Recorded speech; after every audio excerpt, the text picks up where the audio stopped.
But, what advice do you have for real estate agents, commercial or otherwise, getting into the business these days, or in general, someone starting their own business? Because you're clearly, an entrepreneur in your own space and have been very successful. People would want to hear this from you.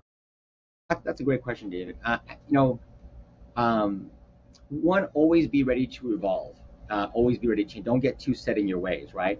But in order to have that mindset, you also have to know, well, what are the trends that people are going towards, and what are the trends that work? And so, um, when you're as independent contractors, as real estate agents, we are business people, right?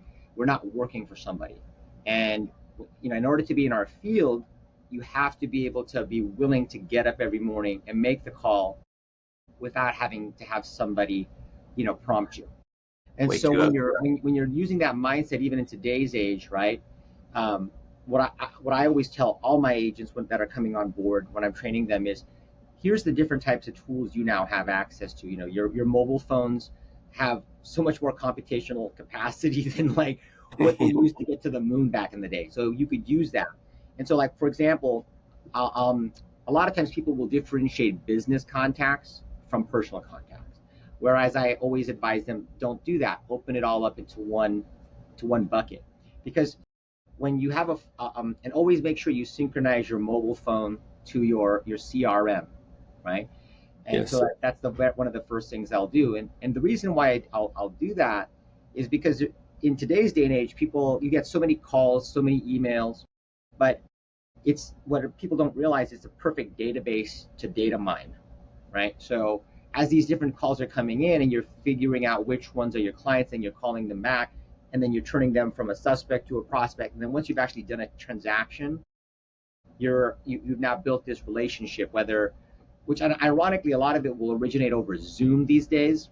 You like, especially like in the commercial real estate space, we are not out showing houses in the morning on a Saturday, right? A lot of times our meetings will be on Zoom.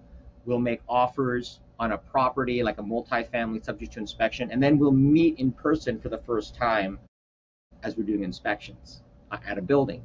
And so when you take all of that in today's age for an up and coming real estate agent, when you collate all of that data and you're able to filter it through, you're able to get to a lot where I had to get to organically to filter out, well, who are the real clients that are going to be that want my service, and also are probably going to stick with me throughout multiple years.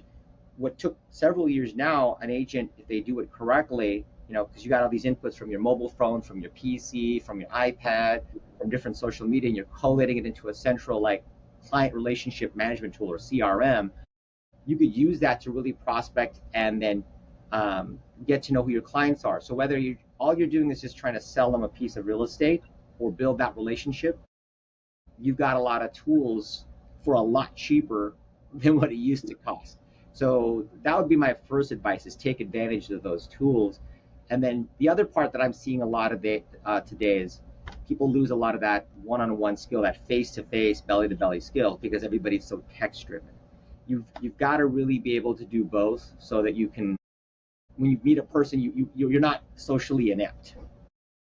Yes. So those are a lot of the key factors.